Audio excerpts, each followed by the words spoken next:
Everyone, welcome to our Maxwell education. My name is Rajkumari. आज हम 12th class की geography करेंगे और ये हमारा 5th चैप्टर है और इस चैप्टर का ये 8th पार्ट है। इससे पहले की वीडियो का लिंक डिस्क्रिप्शन बॉक्स में दे दिया गया, आप वहाँ जाकर उसे देख सकते हैं।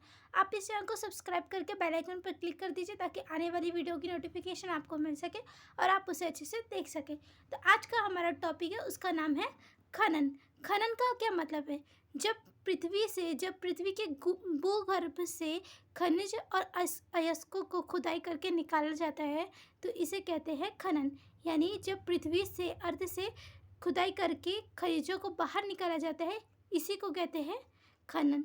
आई होप आपको ये समझ आया हो। इसको हम वर्ड्स में समझते हैं तो पृथ्वी के भूगर्भ से धातुओं, अयस्कों, औद्योगिक और अन्य उपयोगी खनिजों को बाहर निकालना ही खनन है।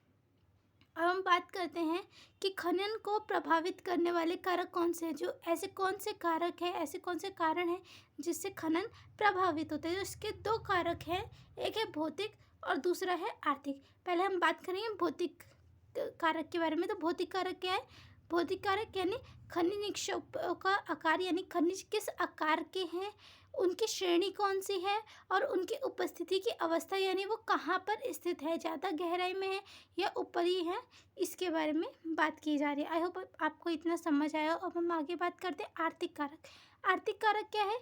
खनिजों की मांग, यानी खनिज जो है उनकी मांग कितनी हो रही है किस जगह पे, और तकनीक का ज्ञान कितना है और उसका उपयोग किस तरीके से किया जा रहा है, यानी तकनीक का उपयोग किस तरीके से किया जा रहा है, पूंजी कितनी है और कितनी आवश्यकता है उसके हिसाब से, और यातायात और श्रम पर व्यय, यानी मेहनत पर जो खर्च होता है वह।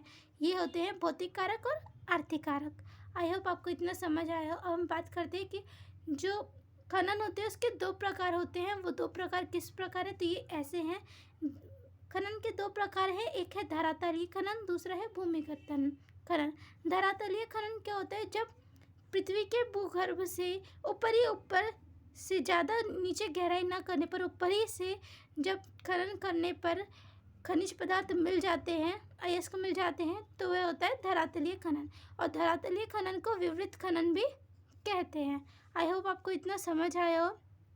और अब हम बात करते हैं भूमिगत खनन की।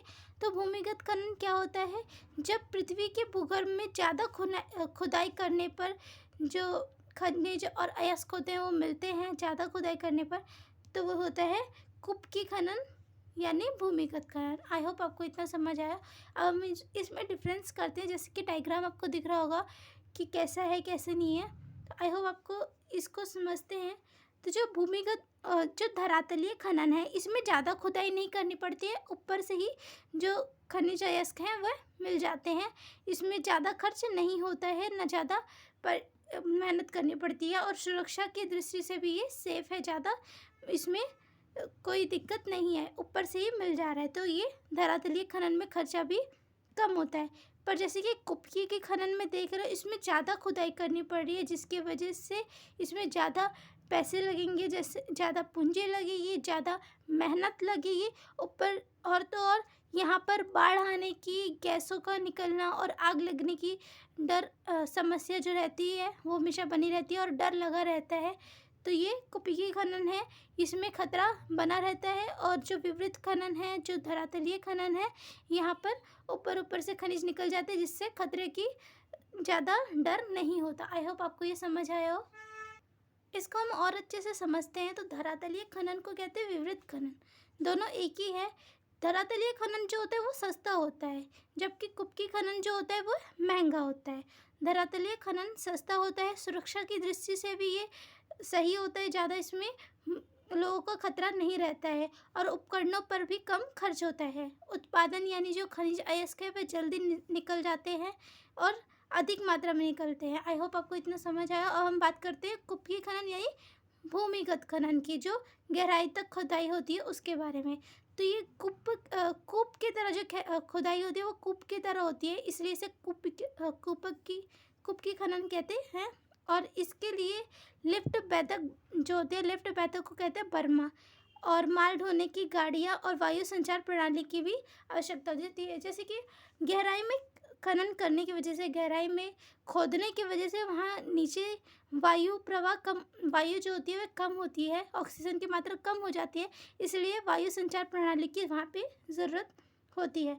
वहाँ पर जो कुपकी खनन है वहाँ पे दुर्घटना की जो समस्या है इसका डर हमेशा बना रहता है। वहाँ पे जहरीली गैस है, आग और बाढ़ का खतरा रहता है, इसलिए लोग इससे डरते भी हैं। और ये जो कुपकी खनन है ये कहाँ-कहाँ होती है? ये अफ्रीका में होती है, दक्षिण अमेरिका में होती है और एशिया में होती है। ये जो विकसित देश है वहाँ पर इस प्रकार की खुदाई नहीं होती है। वहाँ के लोग ये जो खुदाई का काम है, ये जो खनन का काम है, इससे पीछे हट रहे हैं। क्यों पीछे हट रहे हैं? पहली बात तो वहाँ श्रम नहीं मिलते, श्रमिक नहीं मिलते, और श्रमिक अगर मिल भी जाते हैं तो वे बहुत महँगे होते हैं, वे सस्ते नहीं होते, वे पैसे अधिक माँगते हैं, इसलिए वो लोग खनन करने से पीछे हट रहे हैं। विकसित देश इस खनन से पीछे हट रहे हैं और वे विकासशील देश इन खनन के द्वारा 50% तक कमा लेते हैं। आई होप आपको ये समझ आया हो। अगर ये आपको समझ आया और आपको ये वीडियो अच्छी लगी हो तो आप इसे लाइक, कमेंट और ज़्यादा से ज़्यादा शेयर करिए, और इस चैनल को सब्सक्राइब करके बेल आइकन दबा दीजिए। Thanks for watching this video.